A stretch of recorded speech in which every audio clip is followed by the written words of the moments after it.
Well, welcome everyone back to Mindful Mondays with Laura Cross. I am your host and your resource for education, connections, and collaborations. And before I start, I want to thank our sponsors, Amelie Anastasia, Vibe, BAM Metrics, and White Sands Premier Travel, for it is these sponsored appearances that makes Mindful Mondays possible. And I just can't even tell you how excited I am to have this special young lady with me today as a guest. I was blown away and she's truly an inspiration. Amelie Anastasia Kershuk.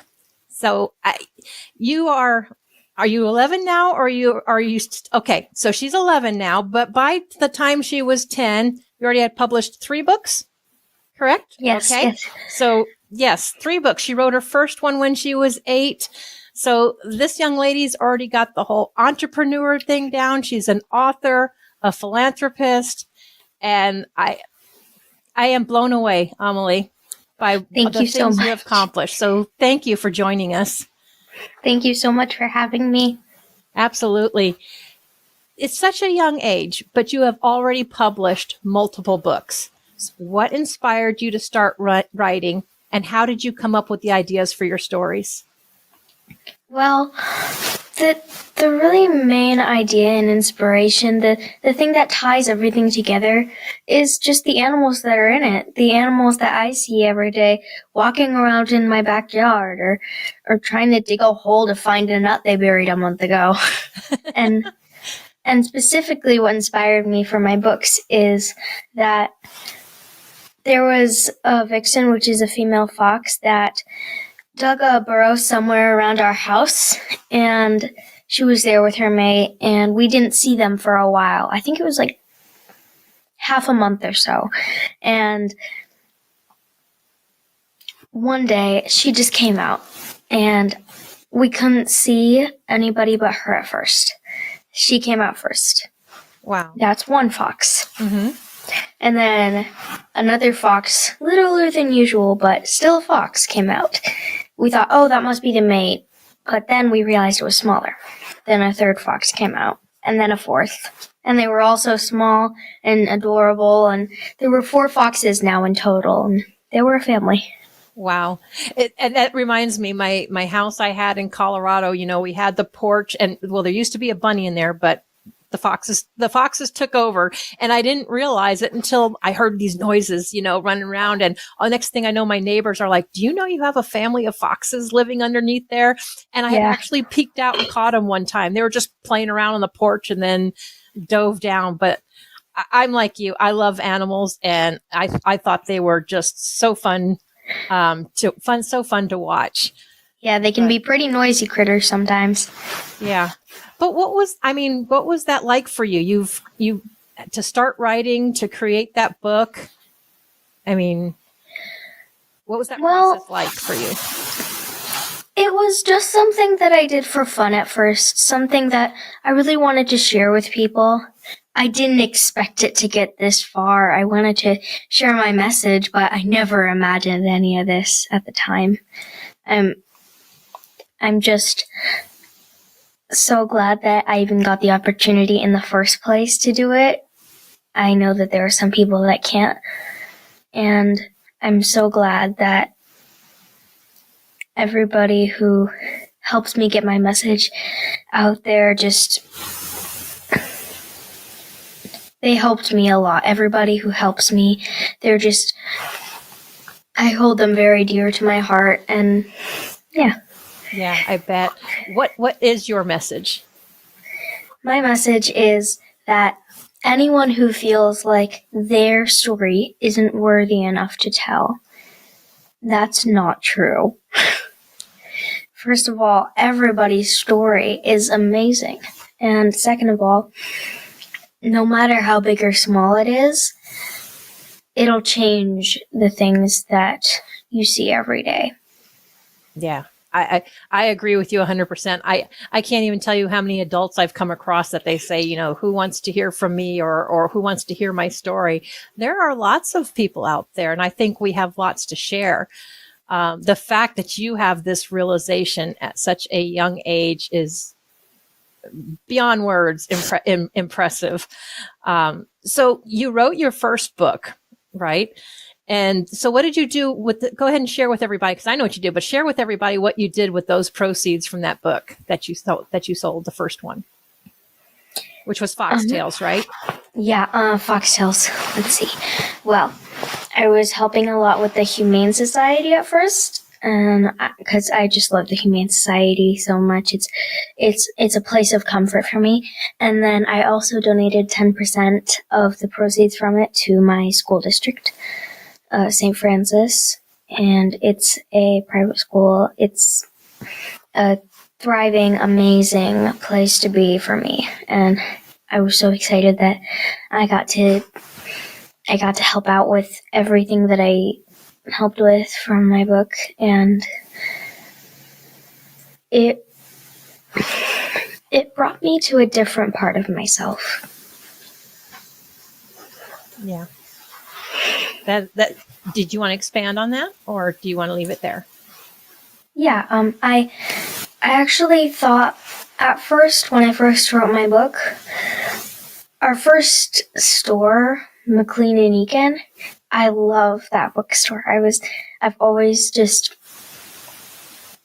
it was my first bookstore, the place where I first actually went to a genuine bookstore. I mean, I've been to libraries and I've had books ordered off of Amazon and things, but before McLean Eakin, I had never really gone to a bookstore. And so we went there, we had a great time. And then years later, I wrote a book, and I wanted to share my message. And so my mom helped me get a little interview with some of the people there. I got to tell them about my book, and I was pretty nervous at first because I looked up to that bookstore so much, and I knew how hard it would be to prove my worth for it. But I got in, I loved it, and now I can donate the proceeds to a greater cause. I can raise money for my own causes. I can make a change. Yes, absolutely. So your causes, you want to share some of your causes with us. What are your causes that you raise money for? I was raising money for our Humane Society. That was one of my causes not too long ago, and it was at something called the Howl at the Moon event. It was actually really, really fun. You can get a little puppy. You can adopt a puppy there. I think there were 7 this time, but they have it every year. And you come, and there's a little cage full of 7 or so tiny, tiny, tiny puppies, and they're so adorable. You can adopt them and just bring them home that very night. And there's also something called Furry Friends that I did. They have these little stuffed animals from little toy stores nearby. And every single they call them furry friends. Every furry friend that you buy, you raise some money for the Humane Society, and they name each furry friend after a dog in the Humane Society. And when you buy one, you're giving money to that dog. Nice. And I was part of the live auction for that, and not me, but I was selling names in one of my books. It's called Shelter Dogs. We're still thinking about the name just now, and it's about the animals in the country that just have such a beautiful story that needs to be told. And so I sold, I think, 3 names from my book into whoever's arms could take them. And so we auctioned them off each, and I actually raised $9,000 for the Humane Society. I was really happy, and yeah. I would be extremely happy. That is quite the accomplishment. I know adults that can't even accomplish that. So that is, something you would be very proud of. Yeah, it was crazy. It was a big surprise, and that's one of my causes. And the cause that I'm working on just this very hour is to raise money so that I can build a wildlife preserve. Not build one, but close some area off for just the animals, and it's not really a place where anybody can go except for the people who, of course, will need to help make sure that nothing's happening, nobody's coming in there and leaving something bad for the animals, and so it's a protected area. Yeah, it's a protected area. It's just dedicated to the animals that need it. We don't have the money for it right now, but we are currently raising money.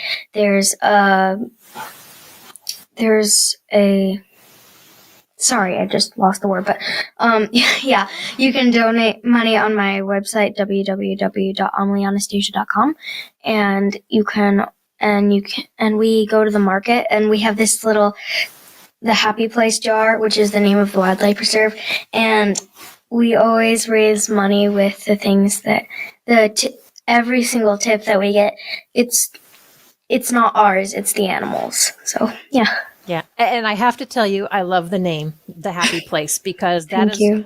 I moved to Missouri, and I know you're in Michigan, but I moved to Missouri, and that's one of my happy places is feeding the critters out here. I have the birds and the cardinals. I have the fox that comes through occasionally, the possum, the deer, the squirrels. So yes, this is my safe zone and my happy place as well. So I love that you came up with that name. Actually, I wasn't the one to come up with it. No?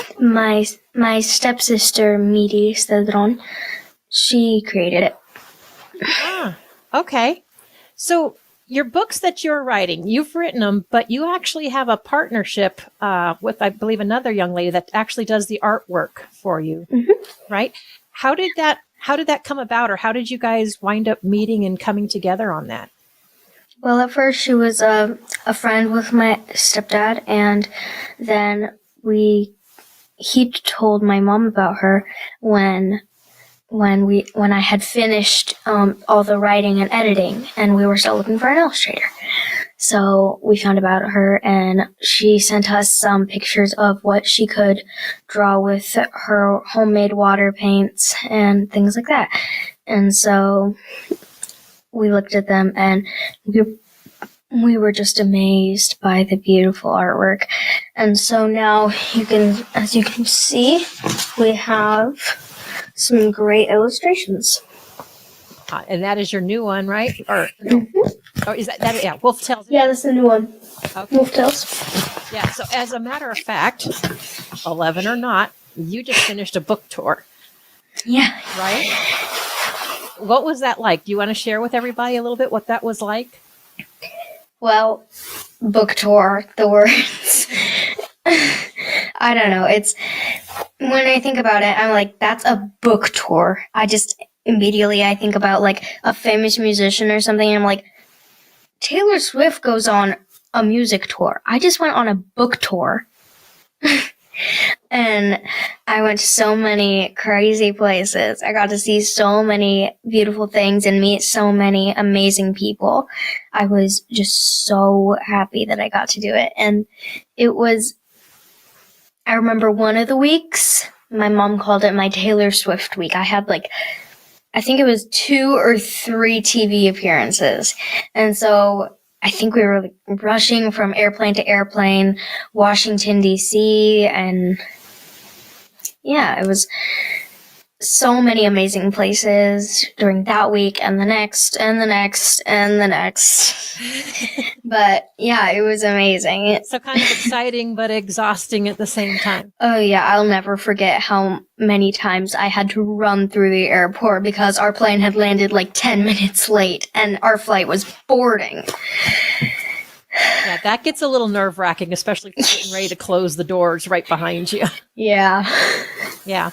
And plus you were doing this during the winter, so you can possibly have the delays. So you have to deal with. Yeah, I did see one of the episodes a little bit. It was on your website, right? I think part of your book tour is on your website, where you were actually on one of the news shows that had Paul Wahlberg on, right before you. Did you get to meet anybody else, or any of the other celebrities or people that you've wanted to meet in that trip? I did meet, now she's a family friend, but I met Lisa Winsell, author of A Dog and His Boy, and how can I not remember these names? I don't know. It was a whirlwind. It'll come to you. Yes, we always have those moments. I also met Craig Melvin. Wow. Huh? I met Craig Melvin, and that was just an honor to meet him. He was so nice to everybody. Nice. He has this, I don't know, there's just something about him that's just so nice to be around. Yeah. I can only imagine. I know people, adults, like I said, people that strive to do that. What you have accomplished by 11, I just really, it almost makes me speechless. It's just amazing what you have done and what you've accomplished. And you have so many more years to go and to add even more. And I know you got great support with your mom, right? Yeah. Everything behind you. I do. Yeah. So what are your inspirations? Are you going to be writing more books? Are you still collaborating? Oh yeah. Sometimes I go, Mom, I need my computer. I have a story. And she's like, I don't know what to do. We have a lot of stuff to do today. And so we kind of make a little time. My brother usually goes to sleep early. Sometimes we do it when he falls asleep. Sometimes we find a little daytime to fit it in. So, yeah. Right. So how do you balance all your time? Because you're still going to school, right? And we're going to talk more about your podcast after our commercial break, but you are the host of your own podcast, What's Up Young Authors. You're writing books. You're doing book tours. How do you balance it all? I guess it just braids together on its own. So it's just coming kind of natural to you. Yeah. Wow. That is really incredible. Now, you also do swimming, right? You've done some swimming? Yes. I raised money for the American Cancer Society. I believe that's what it's called. This was a long time ago, but I still remember it.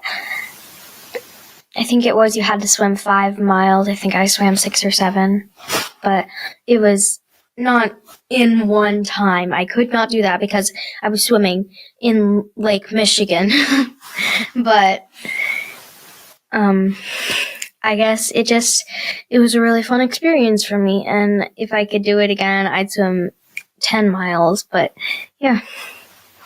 Amelie, is there something in your life that just inspired you? I mean, because you support so many causes and you create this. I mean, what drives you, or why is that your passion? Do you know? I think that I used to think about how I only have so much time, and so I want to fulfill my purpose while I know I can. And then eventually I started thinking, everybody else feels this, well, not necessarily, but like everybody else to a limit, I guess, feels in some ways the same way as you. I mean, they want to fulfill their purpose. And some people have life-limiting, life-ending diseases, some children. I really want to inspire the people that only have so much time to give their purpose, give their stories. Or maybe even to find hope when they think that there is no hope. Yeah. Yeah. Yeah. Well, and we're going to go into more of that because you're doing amazing things with your What's Up Young Author podcast and more, but we're going to take a quick break from a word from our sponsors, and we will be right back.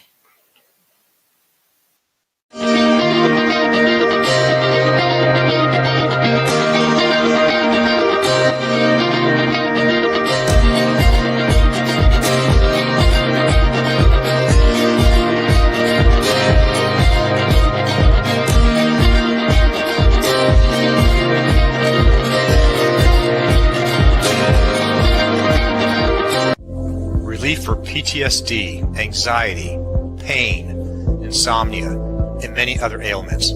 Introducing Vibe, the world's only pocket PEMF device. You place in your pocket while cooking, cleaning, relaxing, watching TV, sitting at your computer, reading, or walking. Self-contained standalone device. No drugs. No other phone or Bluetooth connections required. No monthly subscription fees. No apps to download. No Bozone. The future of medicine is in the frequencies. Come join the revolution.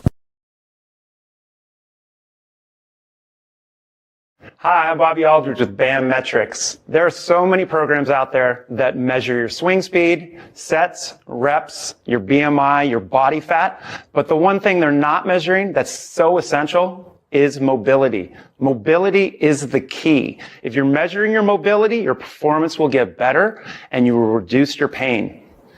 I created BAM Metrics to make it easy for people to repeat the exercises so they could do it properly at home on their own. It's simple, it's easy to do, and from a senior to a pro athlete.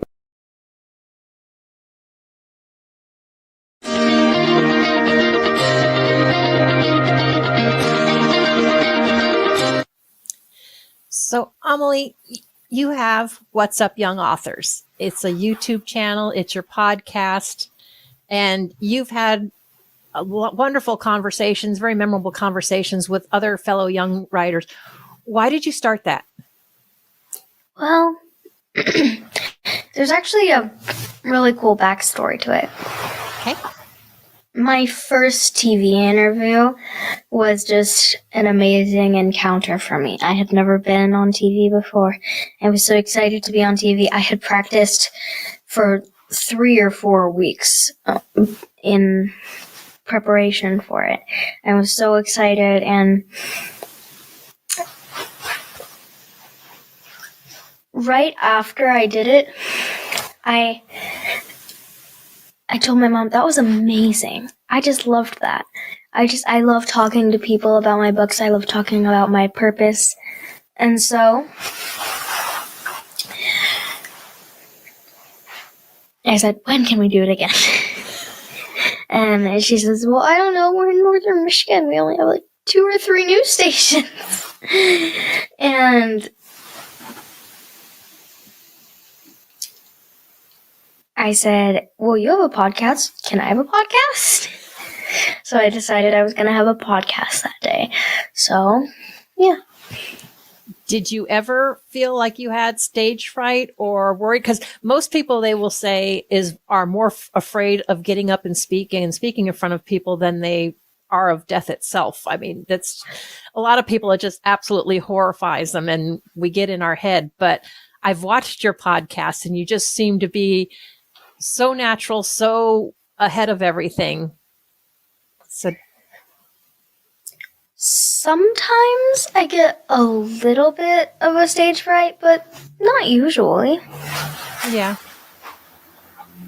I just think that I usually just try to imagine that the cameras is like a stack of a book pile or something that's just there, so that it just feels like you're just sitting on the couch and talking to a family member. Wow. Yeah. And it's a good way to look at it. See, and I think that's part of the advantage of being young, because you just kind of know what you want to do. You don't get in your head of what, necessarily other people think. You just do what you need to do. And yeah, I truly admire that. So what is your purpose behind What's Up Young Authors? Well, it kind of helps me get other people's stories out there. I think What's Up Young Authors is one of my favorite things that I'm doing, and it's just something that is difficult at times, but it's really fun to interview other people that are my age and just see how excited people are, just see how happy people are, and yeah. Yeah, and you've interviewed people that are not your age as well. Yeah. Yeah. So how does that? I mean, Yeah. How's that go for you? And how do you find your guests? How are you finding your guests? Well, my mom usually helps me find the right people because I don't have a phone or anything that helps me look up some young authors in my area or something like that. But we find people that we think that they would have fun on our little clips, and we try to give them a chance. Yeah. And it's really fun with kids and adults. It's a little easier with the adults. And okay, so why is that? Why do you think it's easier with adults? I don't know. It's just, I think it's the questions. Sometimes the questions don't make sense to the kids or something like that, but they're still just as good as the adults. I'm honored to have everybody who's on my podcast. Yes, I am sure. So when you have the kids on, they're sharing their stories. Are they also kids that are aspiring to be young authors, or is your podcast kind of to encourage them to come out with their story? It's more to promote them. They're kids who have been successful, kids who have been trying to be more successful in getting their stories out into the world. Really, anybody who has a story that they need to share. Yeah. Amelie, what would your advice be to either parents or kids, or, either parents that have kids that have a story to tell, but maybe they're afraid or they don't know where to start? What would your advice be to them, and where would you tell them to start?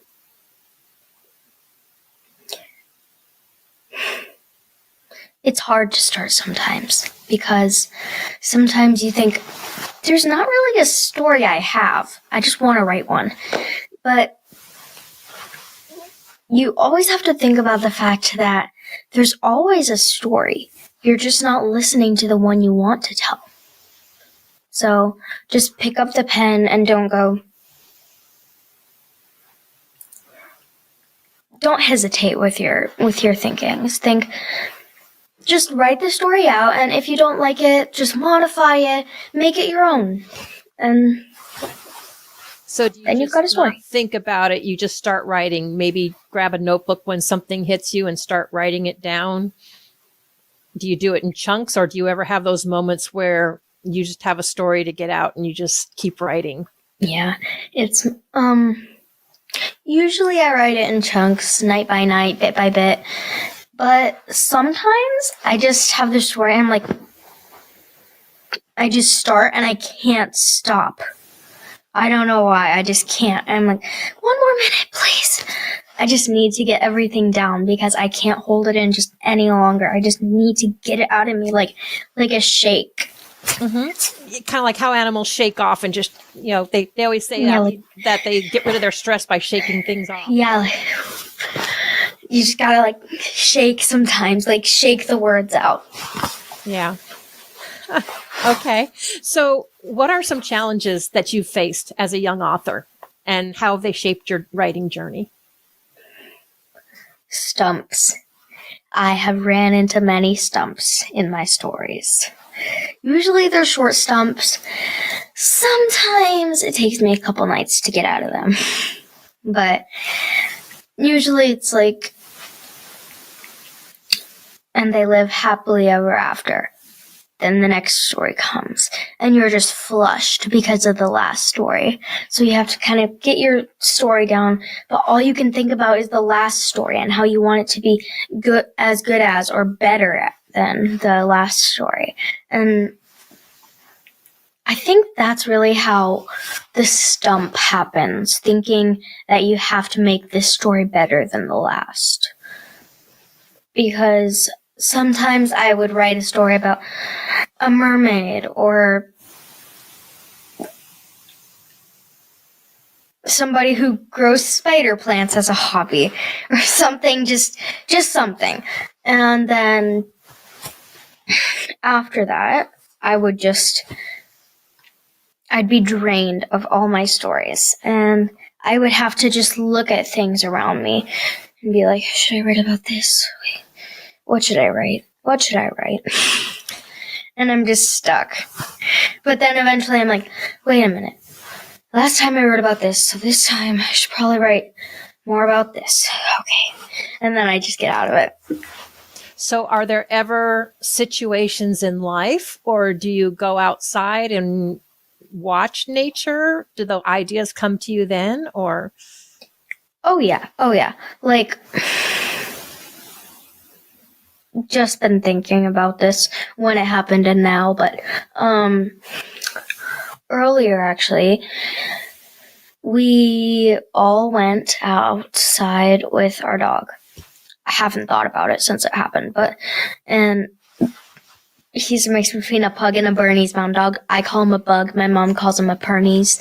And so sometimes he just gets so riled up. He sees something move in the woods, like a twig just falls off a tree and goes.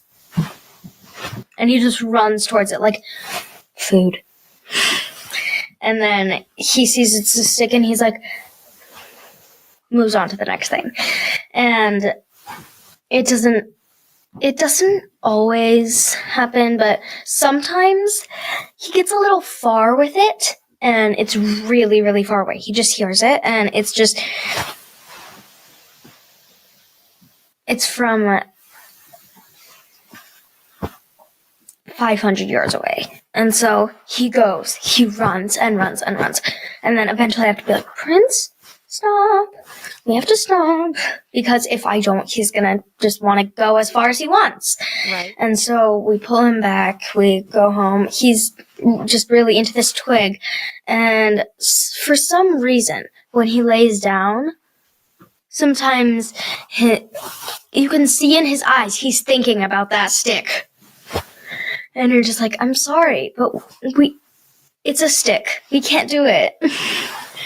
And so sometimes I just find random things like that and I give it that much thought. And sometimes it becomes a problem because I can't think about other things and everything's just falling apart and I get stressed and, teenage drama. But yeah. Yeah, we always seem to have a little drama that pops up in our life. But so do you kind of find yourself putting yourself in like your dog's place and maybe trying to see things how they see it and create a story out of it? Or I've been training him to be a sled dog, like a husky, so that he can pull our sled down the hill and up the hill. It's not gonna happen, but it's fun to see him try to be as fast as the sled, but because the only reason he'll even run is because he's scared the sled is gonna reach him. He goes, and he just runs so fast, like there's something chasing him, and he'll just run until it stops, and then he's like, why did you do that? Like, actually, like, dude. And then we're just like, sorry, Prince. And he'll just turn around, and he'll try to, like, have you ever seen the vacuum cleaner reaction? Oh, yes. Yes. They turn around, and they just try to, like, look big to it, and then they're like, no, I can't do it, and they just kind of just jolt away. Yeah, I've had ones that run from it, ones that want to play with it, or attack it, and it's like, yeah, okay. Ours is kind of like he approaches it, and then he like goes into the bow position, and he's like just wagging his whole body. He's excited, but he's scared. And then he just runs away, and everybody's like, Prince, chill out. Because he's barking at it, and he's trying to, like, scratch it, but he's too scared to put his paws on it. So, I have a lot of things to write about. I have the puppy's vacuum friend. I could have the husky pug. I could have the stick and the dog. But can't write about everything. So at the end of the day, I usually just choose the story that feels closest or funniest to me. And yeah. So you've written about foxes. You've written about wolves. What do you see yourself writing about in the future?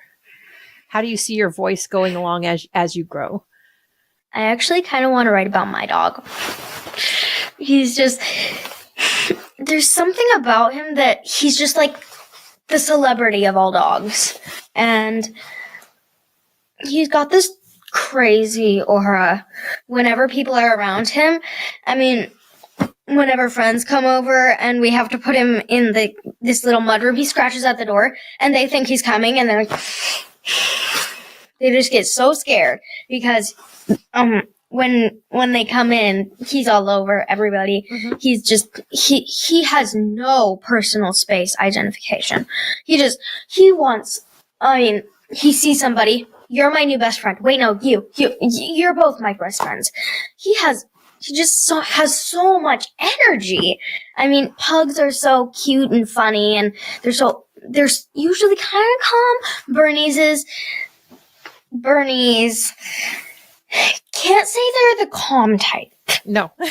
Yeah. No. Yeah. Yeah, no. No, but it's always fun. They're just lovable. They're there with you and they support you. And so you and your mom, since you've published all these books and stuff, you started did you not start your own publishing company also? Actually, my mom took over a publishing company, Little House of Dreams Publishing. I someday might run it. I hope. Maybe. Okay. Kind of. Sort of. So you want to tell us a little bit about that? Yeah, all my books were published there. I trust everybody that works there. I'm thankful to everybody that's there that helped me get my journey out there. So it was really created to help other young authors, right? Yeah. Get them published. So it's called Little House of Dreams because, like, by little, they mean, like, everybody who has a little dream they want to show. Little House of Dreams. It's like, so by Little House of Dreams, they mean just this house full of, like, just this place full of childhood fantasies and adult drama and just every single story you can imagine. Yeah, like you said, everybody has a story to tell, and I think they're equally, fascinating. The stories make us who we are, right? Yeah. So what else do you see? I mean, where do you see your podcast going? What's your hopes for your podcast? I hope that every young author that wants to could reach out to us. And if there are any young authors who are watching this, then I do hope that they try to reach out to us. I hope everybody who wants to share their story reach out to us, young or old, and really anybody who's watching this, who has a story, who wants to share it. Please reach out. Yeah. And we have the QR code and stuff up there. You already have quite a few subscribers to your channel, do you not? Yeah, I think I do. I know I have spoke to a number of people, and I was so excited about you coming on this show. And I'm like, oh no, I mean, when I was 11, I was started babysitting. That was how I made money, was babysitting. The ideas and the things that you have accomplished already just absolutely blow me away. And I think you are a true inspiration for other children or even moms who have, kids, to help support them and direct them on that way. So yeah, you are a very incredible young lady. Thank you so much. And I mean, I dream of babysitting, so. Oh, I know you're not. I know you're not done. I know. Yeah. So we have on your website, right, is where they can donate to to create your happy place. Mm-hmm. When are you hoping to make that a realization? Do you have any ideas of when you'd like to see that start to take place? Well, we probably won't have it by 2025, unfortunately, but we hope that with the proper funding, and 60% of all the profits are going there. So, yeah. But we hope that in 2026, probably around December, the happy place will be open. So hopefully. Where is your happy place exactly? Where is it going to be at? I'm going to tell the exact truth. We have not looked into it. Okay. I gotcha. Okay. But it'll be in Petoskey, Michigan, right? Somewhere. Yeah, Petoskey, Michigan. Petoskey, yeah. So what do you envision that preserve kind of having? What kind of animals and stuff are you seeing? Well, I'm seeing any animal that, like, I don't know, there's a zoo that something burned down or something. There are animals they can't take care of. They don't have the space. Maybe the happy place could take them in. Really, any animal that can handle the weather. Any animal that just needs our help. Any animals that just need a little space. So Can go there. Space and shelters. Mm-hmm. I would love to know It's what like, your vision is. What in your head does your happy place look like? in my head, of course, it'll be an ecosystem, and so we can't really control what happens. Right. We can't control whether there's predators and prey.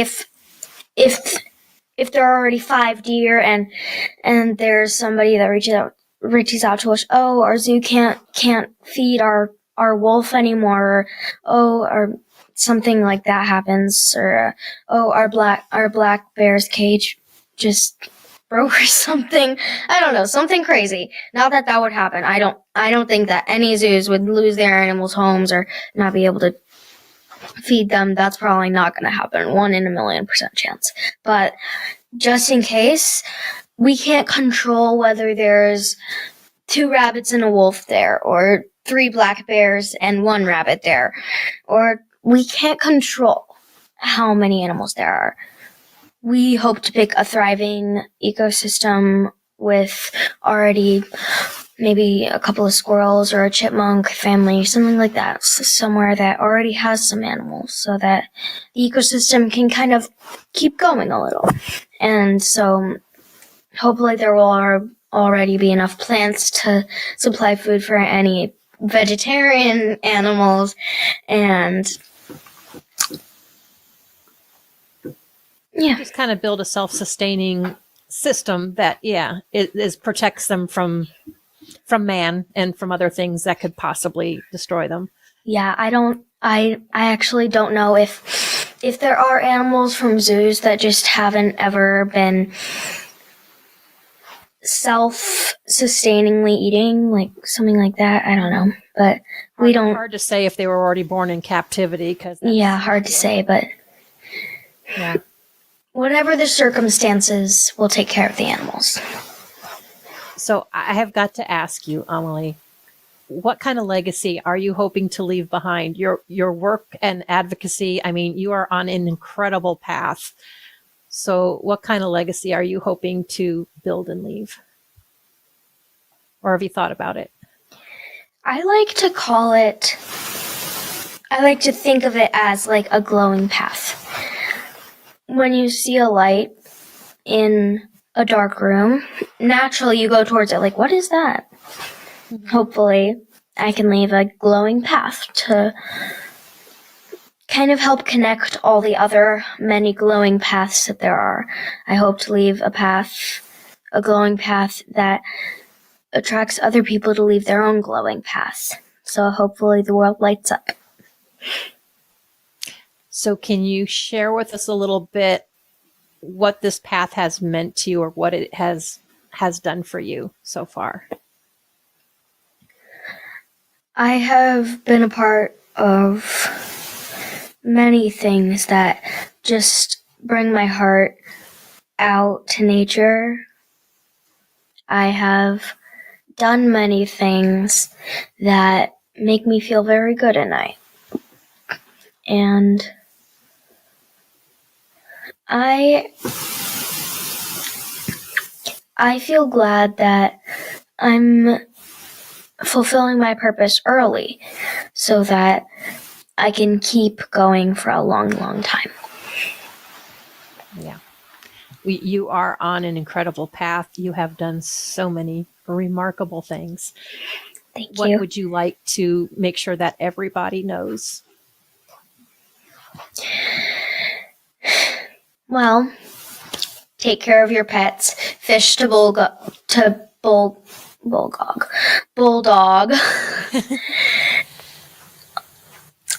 Make sure that you're leaving your own glowing path in any way you can, whether it's writing or gymnastics. And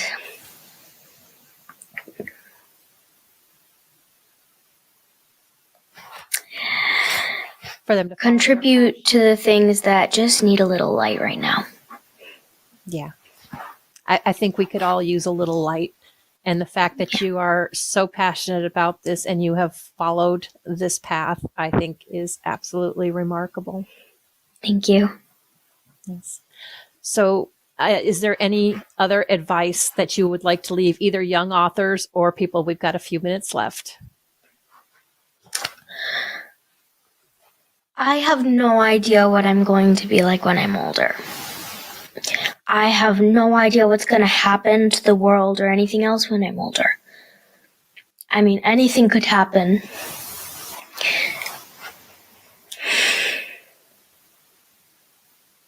But right now, more than ever, good things and bad things are happening at the same time. And there have been times in the world where we've had just a good time or just a bad time for little times or big times at different bits in all of these centuries we've had. But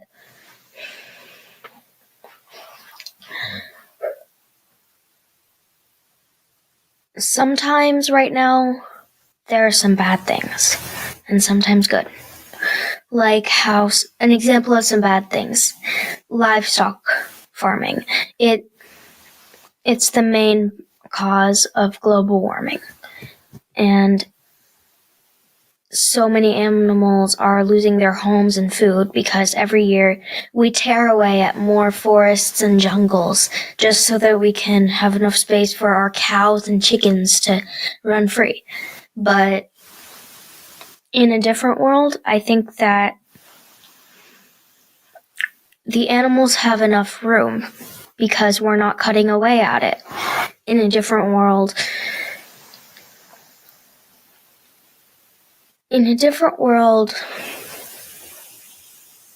in the world that's good, so many changes are affecting things at times. So many young people are reaching out to the world and leaving a mark there that's making a difference and shining light on the dark spaces.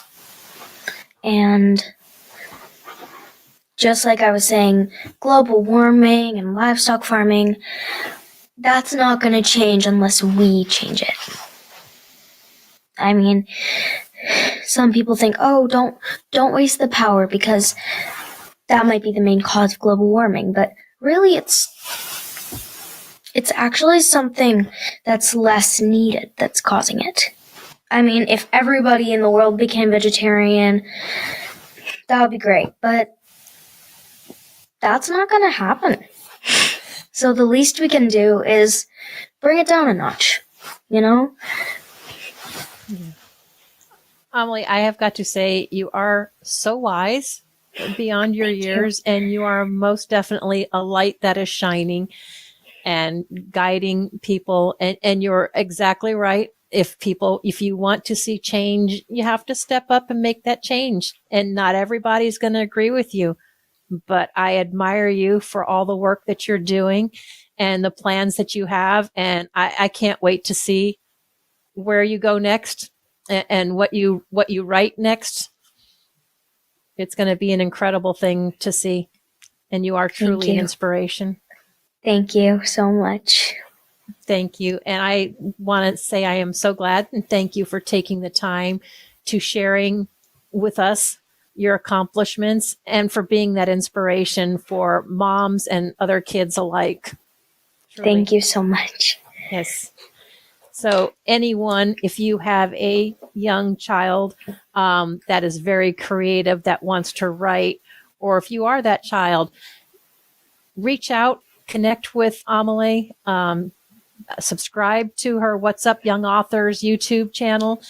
She has some incredible conversations on there. And I got to say, I went through my own stumbling for starting this, and to watch you, I'm just like, wow. Thank you. Really just wow. So thank you and for joining us, and everyone, we will see you next time.